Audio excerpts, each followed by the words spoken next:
It was very sad. Juu mliachana na mtu akiwa mzima. Na ndio unapata mtu yuko tena. Na ukiangalia amekuachia watoto. Huyo mdogo alikuwa mdogo, juu alikuwa nursery. Hajui kukufa ni nini. Tukakaa pale, mwili katolewa.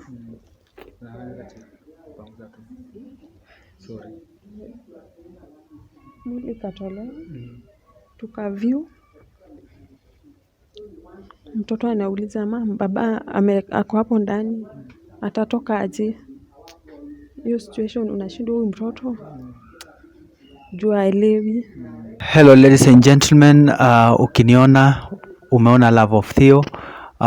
We are here again na very young lady here and tunataka tu kupiga story tujue maisha yake inaendelea vipi, na she's a young lady na pia ni mjane. She's a widow and she's still young. Mkimwangalia bado ni mchanga sana. Tusikie safari hiyo yote, ama ilikuwaje ikafika mahali penye hako kwa hiyo state kwa sasa hivi, na tujue atueleze tu maisha inampeleka vipi, ilikuwaje ikakuwa hivyo. So ladies and gentlemen, I'm yours Theo and let's jump into this na tusikie vile anasema. Hujambo? Sijambo. Majina ni nani? Naitwa Lilian Nafula Nyongesa. Lilian Nafula Nyongesa. Lilian, unaishi wapi? Naishi Kiti, nyuma ya Kiti. So tunajua kwamba, ama kwa utangulizi wangu vile niliambia viewers mwenye anakutana na video hii kwamba we ni mjane. Ilikuwaje ukafika hapo? Mzee alikufa wakati wa COVID. So COVID ndio ilifanya? Alikuwa skipwa, alafu I think hiyo wakati tu wa COVID alikuwa skipwa ndiye akakufa. So ilikuwa nyumbani, alikuwa kazini, ama ilikuwaje? Alikuwa ametravel, ameenda nyumbani kwao Busia. Busia side gani? Nambale. So alafu mimi nilikuwa nimebaki huku na watoto. So akaenda nyumbani, nikapigiwa simu ni mgonjwa. Na kulikuwa kumewekwa lockdown. Na by the way niko na watoto 4, 2 girls, 2 boys. Kuachia? Ilikuwa hiyo wakati wa COVID, kumewekwa lockdown, hakuna vile unaweza travel uende nyumbani. Hakuna gari ilikuwa inaenda. So nikapigiwa simu ni mgonjwa, ako hospitali, ameadmitiwa Busia hospital. So nimeshindwa kuenda, sina hiyo pesa. Juu sasa unaona kazi ilisimama. Sasa vile alikufa ilikuwa date 12. Nikapigiwa simu. Sister yake ndiye alikuja, alipigiwa simu akakuja jioni. Akaniambia mzee amepumzika. Sister yake alitoka nyumbani kukuja huku? Anakaa huku. Sister yake mkubwa. Alipigiwa simu na mama. Na hata hao hawana baba kwao. So ni mama alikuwa huko nyumbani. So nikaanza nijipange vile tutaenda na watoto nyumbani. So hiyo time umesema ulikuwa tu hapa. Yeye alikuanga kazini? Alikuwa kazi, wakasimamishwa hiyo wakati wa COVID. Na wewe? Hata mimi sikuwa kazi. Haukuwa kazi completely? Nilikuwa naenda vibarua. So hiyo news vile ilikufikia ilikuwaje? Iliku affect vipi? Ama ulihisi vipi? Nilihisi vibaya kwa sababu nilikuwa na imagine niko na hao watoto, bado ni wadogo, wameachwa hivyo, vile walikuwa wanapenda baba yao. Sasa hawana baba. Kwanza msichana wangu mkubwa ndiye ilimuhit sana. Ilimuhit kabisa. So alijua? Alijua juu alikuwa class 8. So wewe saizi uko are you free kusema alikuacha ukiwa na age gani? Nilikuwa 31. So mlikuwa mmeishi for how long? Tulikuwa tumekaa like nizao msichana wangu nikiwa shule. Tulikuwa tumekaa like hapana huyo msichana wangu, lakini yeye ndiye amekulea. Tulikuwa tumekaa like 15 years. 15. Wow. Pole. So sasa we mwenyewe ulichukulia aje hiyo siku? What happened? Reaction yako, the body nini? So sikuongea kwanza kwa sababu vile alikuja nilikuwa nimeenda kibarua mahali. Sasa nikakuja jioni nikapata watoto wanalia. Nikauliza ni nini? Nikauliza Christine ako wapi? Juu yeye ndio mkubwa. Akaniambia Christine ameenda na auntie. So in my mind I thought ni my sister. Wakaniambia si mama ya Pesh. Ameenda na mama ya Bavon. Mama ya Bavon ni nini imehappen? So tulikuwa na rafiki yangu akaniambia twende hivi tumuangalie. Tukiwa tumetoka hivi nje ya gate kwa kanisa ingine hapo, tukasimama hapo, tukaona wakikuja. So mtoto alilia, nikauliza mtoto nini unalia? Akaniambia mama baba amekufa. Nilishtuka, nikakaa kwa ukuta, nikanili kwa ukuta hivi. So huyo rafiki yangu akajaribu kuongelesha ule sister yake akaenda, shemeji yangu. Akaenda akatuacha na huyo hapo. So I have to call my dad, nikamwambia vile kuko, akakata tu simu hata yeye alishindwa aseme nini, akakata simu. So vile alikata simu akapiga baadaye akaniambia uko sawa unaweza kuja nyumbani kesho. Nikamwambia sawa. Kwetu si mbali. So nikakaa. Hapa tu Nakuru. So tukalala nikaongelesha watoto, nikawaongelesha. Sasa ni ile tunajipea nguvu. Tukakaa, tukashindwa tutafanya aje. Kesho yake nikaenda home. Penye nilikuwa nafanya kibarua hapa kwa hospitali ingine. Nilikuwa niingie kazi, nikaingia. Nikaongea na huyo mama. Nikamwambia mzee wangu amekufa. Sioni kama hata leo nitafanya kazi. Akaniambia wewe enda home, nitakupigia simu. Nikaenda home kwa mamangu. Tukakaa, akaniambia sasa tutaenda aje huko. Mother-in-law, mama yangu. Sasa kidogo mother-in-law akanipigia simu. Kutoka Busia. Akaniambia sasa mmepanga aje? Nikamwambia sina pesa, but nikipata pesa tunajipanga vile tunakuja. Tukakaa. Juu sasa akaniambia tunapanga kumzika Thursday, that is on 17th. Nikamwambia sasa itabidi tuharakishe. Mamangu akaniambia twende Central. Tuandikiwe barua ya travel. Unaona ni baba ya watoto lazima tujue. Kufika Central nikaambiwa watume burial permit Kutoka Busia. ikuje huku. So kupiga home simu wakasema haiwezekani. Sijui nini, unajua watu wa home. Kurudi huyo polisi akaniambia mwambie wapige kwa WhatsApp watume na WhatsApp. So kuenda huko hao wakasumbuliwa but after all wakatutumia hiyo kitu. Nikatoesha kwa cyber tukakuwa nayo. Nikaenda Central nikaonyeshana wakatuambia wakatustampia wakasema iko okay tunaweza travel twende Busia. So sasa hiyo hatuna pesa sasa. But Mungu anakuwaga wa maajabu, nikapigiwa simu penye nafanya kibarua, nikaambiwa kuja watu wametoa pesa kidogo. So I was given 20,000. Kuenda kutafuta matatu, ndio to travel mpaka huko wakaniambia ni 25. 2500 per person. Hapana kubook hiyo matatu juu unaona gari ni shida. Umekuwa lockdown hata watu wa matatu wanaogopa kuenda. So nikashindwa nitafanya aje. Nikatafuta tu personal na tunafaa twende na my mom, na my dad na my brother na friend yangu mwingine na watoto. Nikaona personal ni kidogo. So nikashughulika mtu akajitolea akatupea gari na 10k. So tukatravel sasa siku ya so tukatravel Thursday. Asubuhi tulitoka saa 10 tukaenda mpaka Busia. Kufika home hawajatoa mwili. Ndio it was very sad. Juu mliachana na mtu akiwa mzima. Na ndio unapata mtu yuko tena. Ukiangalia amekuachia watoto. Huyo mdogo alikuwa mdogo juu alikuwa nursery. Hajui kukufa ni nini.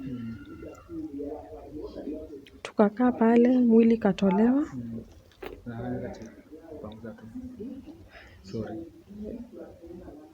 Mwili ikatolewa. Tukaview, mtoto anauliza mama, baba ako hapo ndani, atatoka aje? Hiyo situation unashindwa huyu mtoto juu haelewi. Tukamaliza tukaenda huko makaburini. So chenye iliniuma, kwa nini hakuzikwa kwa boma yao, walienda kununua makaburi. Alipelekwa kwa makaburi. Na tulikuwa mimi, mama yake na dadake mdogo. Na ndugu yake anakuwa Mombasa. Na sasa huyo bibi ya ndugu yake, sister yake tu ni mmoja, hawakuwa. So hao ni wazazi wake kabisa, hapo ni kwao? Hapo ni kwao juu brother yake amejenga hapo, ni kwao. So shida ulijua baadaye shida ni nini, kwa nini walipeleka mbali ama makaburi? Shida walisema ni huyo bibi ya ndugu yake alikataa asizikwe hapo. Akakuwa na wazazi yeye?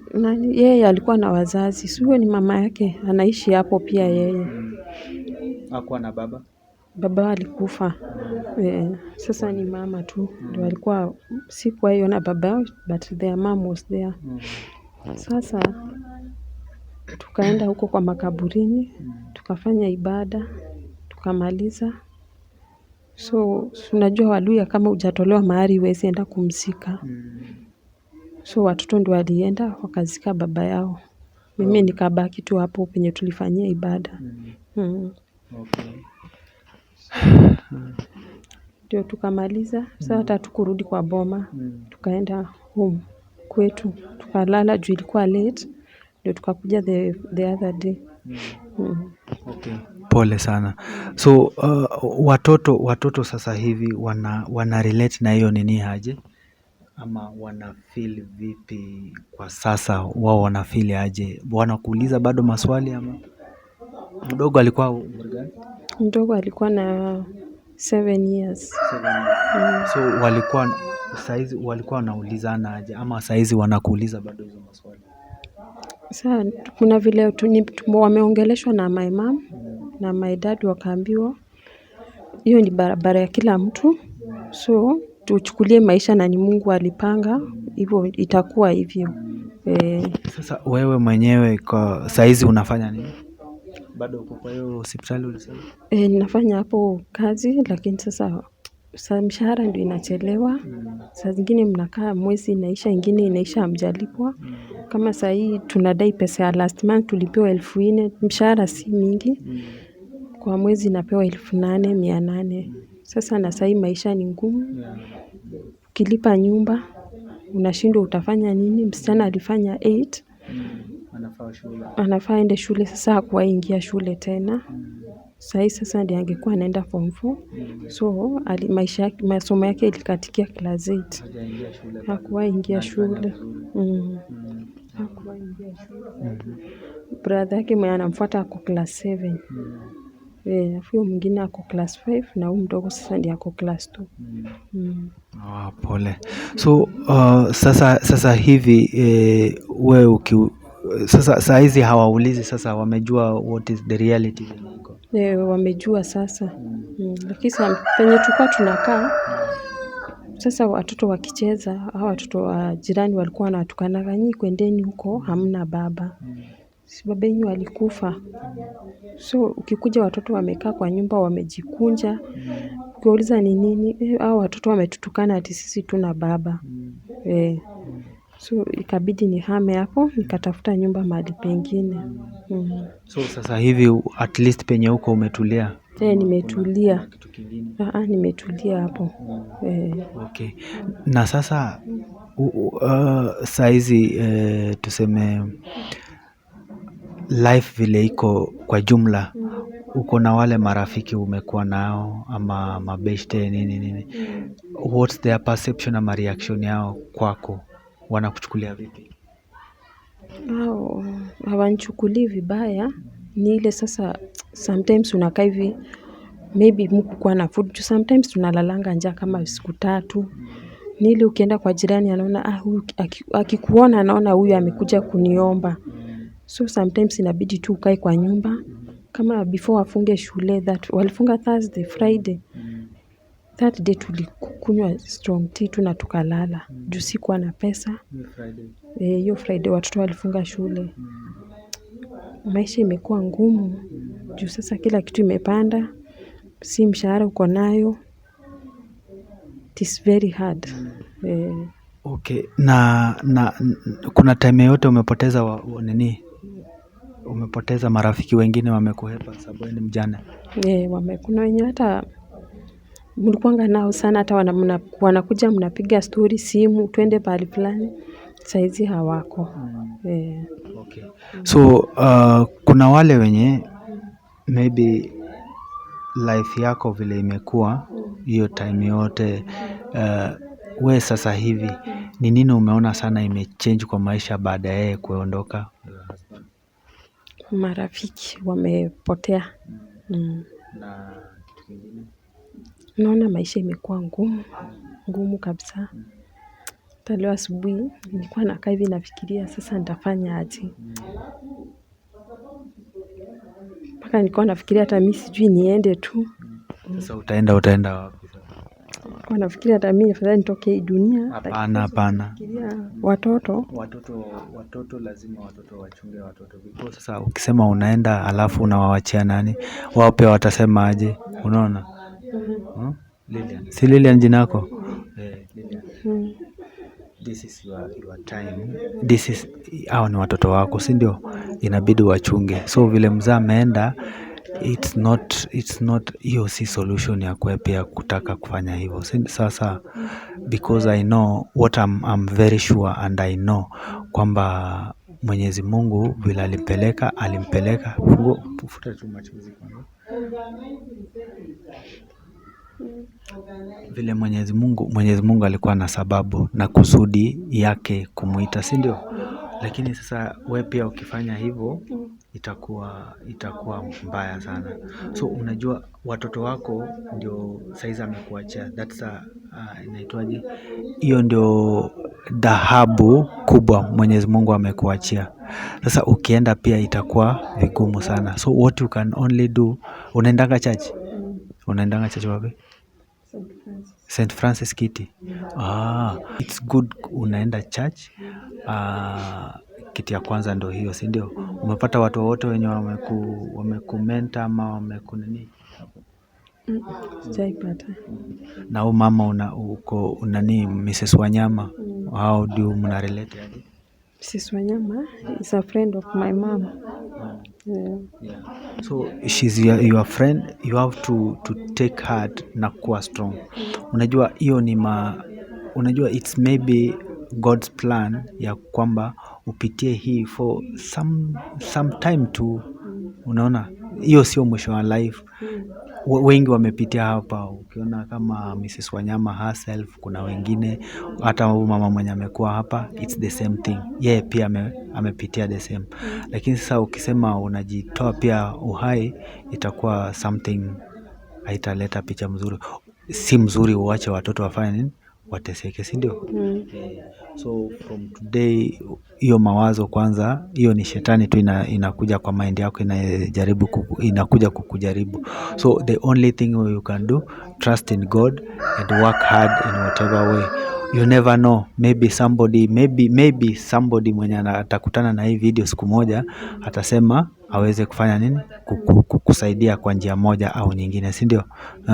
So be strong and take heart because hii life kila mtu anapitia hapo.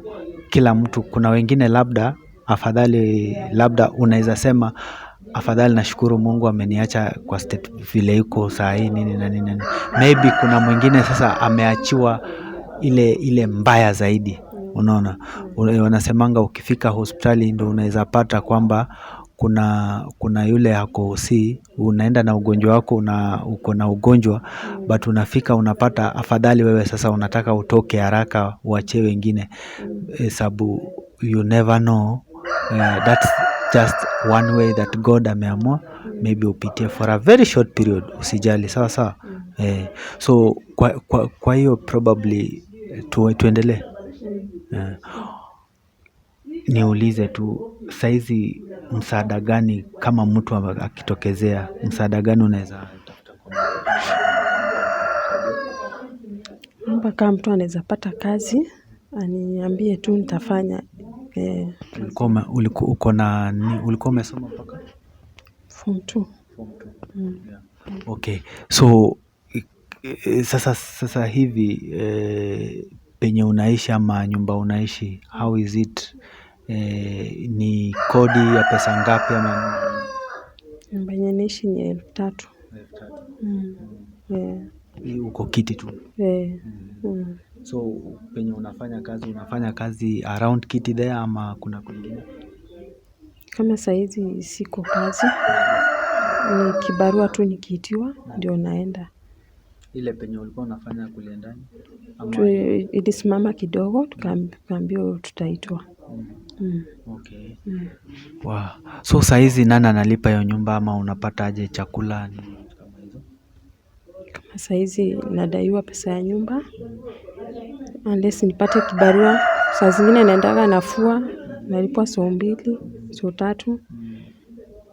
Kuna mama alinipatia manguo, naenda nauza tao, ananilipa pesa yenye nimeuza, na 20 commission ya 20%. So saa hizi kazi gani kama mtu labda ako na kazi anataka kupeana huko, kazi gani unafanya? Mtu in case, just in case. Siwezi chagua kazi. Okay. So watoto wako unasema wako shule bado au wengine wako primary bado wanaendelea primary? Wako primary. So out of maybe rent, nyumba, nini, kuna changamoto zingine unazipitia? Changamoto ni mingi ya maisha tu. Watu wanakudharau. Saa zingine mtu anakuongelesha unaona ni kama ameona vile naishi, ndio maana ananiongelesha yani vibaya. But usijali, Mungu anakuona na I'm sure you are still young. Kuna kitu Mungu anakutengenezea, siku moja utakuwa somewhere yenye look back na utakuwa unashukuru Mungu, si ndio? Tuseme kuna time, ni nini una miss kwa mzee? Kuna time msichana wangu saa zingine alikuwa ananiambia siku ingine, babangu angekuwa, najua ningekuwa shule, ningekuwa nasoma. Sasa mtoto akianza kusema hivyo, una feel hiyo kitu. Na alipata marks ngapi? Alikuwa na marks 250. 250. Okay. Mpaka barua alipata? Ya mashule. Alipata. Okay. So mtu akikupatia saizi kazi, unasema kazi yote unaweza fanya, si ndio? How flexible are you to get that job ama kufanya hiyo kazi? Naweza fanya kazi kwa bidii kabisa juu ya hawa watoto niweze kuwalea. Juu unaona sasa huyo mkubwa alifika 8, sasa unaona hakuna penye ameenda. Okay. So saizi ulisema apart from hizo vibarua kuna penye kwingine unapata kitu sasa? Hakuna. Na perception ya wazazi wa kijana kwako ama tuseme mamake, si ndio, badako na ndugu zake ikoaje? Mko na relationship gani? Huyu kijana wangu wa pili, kuna siku tulikuwa na shida mpaka tukafungiwa nyumba, tukatafuta pahali pa kulala, wakaenda kulala kwa my mom. Juu hata mamangu amerent nyumba si kubwa, na kuna watoto wa sister yangu huko. So huyu mtoto ndio shule zifunguliwe hii yenye wamefunga. Sijui yani nilishindwa kuelewa juu sister yake akagonjeka, huyu mkubwa kalazwa hapa medical. Sasa sister yake ni mgonjwa, wale wawili wako kwa nyumba. Sasa before nikaenda kibarua kurudi, sister yake naambiwa na maneiba, msichana wako ni mgonjwa, wamempeleka kuna hospitali hapo dispensary inaitwa Menengai. Kufika huyo daktari akasema huyu mtoto ni mgonjwa sana, juu hata anahitaji kuongezewa damu na maji. Akaniambia nitakuandikia barua muende PGH. So tukaenda PGH, msichana akalazwa. Kurudi nyumbani jioni kitu saa moja, huyu kijana hayuko. Nikashindwa mtoto ameenda wapi. Nikauliza home hayuko, nikauliza my brother hayuko wawili. Nikauliza cousin yangu akasema sijamuona. Tukalala asubuhi tena kufika nafaa niende hospitali. Kutoka hospitali kurudi natafuta mtoto simpati. Nikatafuta mtoto for 1 week. Wiki ya pili ikaanza, shule zimefunguliwa.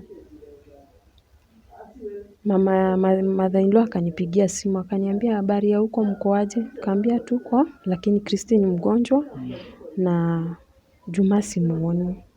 Akakata simu. Tena kukakaa sikuwa na credit. Kukakaa tena akapiga. Mko aje? Nikamwambia vile tu nimekuambia Juma sijui alienda wapi. Nimemtafuta wiki moja imeisha na shuleni next week sijui ameenda wapi. Akanipigia akaniambia Juma alikuja huku, alitembea mguu ati akafika home. Ametembea kwa barabara 2 weeks. Kutoka Hapa Nakuru. kwenda mpaka Busia. Ati alikuwa anaomba lift kwa magari. Akaenda home. So vile alienda home, nikamuuliza alifika salama hana viatu, ati alikuwa na slippers zimekatika. Ati alikuwa anaomba lift kwa magari anaenda hivyo mpaka akafika home. So huyo mtoto ako home. Sasa hizi ako home. Ako nyumbani na shushu yake. Sasa akaniambia kama maisha imekushinda na watoto, unaweza wacha wakuje nyumbani. Sasa nikashindwa nyumbani wapi juu yeye hayuko kazi, shosho ni analimaga tu. So ni yeye tu tunaongeaga na yeye huko nyumbani. Watu wengine hakuna mtu ananipigianga simu. Na mtoto alifika, mtoto akiulizwa kwa nini alitoka huko anasema aje? Alisema ati mama hana kazi na hata tunalala njaa sana. So ni njaa sana ndio ilimfanya hata akiongea na simu kutoka home anaambianga ndugu zake huku chakula ni mingi. Hata kama shule tunaenda na slippers. Shushu yake ati alimpelekea shule hapo karibu ati sasa hana viatu. Alikuwa anaambia ndugu yake. Anapiga simu anasema mama unajua hata sina viatu naendanga shule na slippers. Naambia ndugu zake waende wakae home ni kuzuri. Akiambia hawa pale. So sababu ya kuna chakula, kuna nini, kuna ka freedom fulani.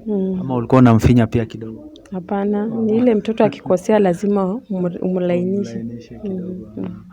Wow. Aliona tunafungiwa nyumba, tunateseka. I think mtoto akaona akimbia tu aende kwa shosho. So na wewe mwenyewe ukimuongelesha umaimuongelesha? Na hata juzi tuliongea naye akisema anataka birth zao zilipotea. Kuna zilipotea wakati wa kutafuta vitu za baba yao, ID ya baba yao mwenye alipoteza vitu nyingi. So alikuwa anataka nimchukulie birth. So shosho akanipigia akasema nimtumie 600 juzi. Hata jana alipiga nikamwambia sina pesa nikipata nitakutumia umchukulie birth.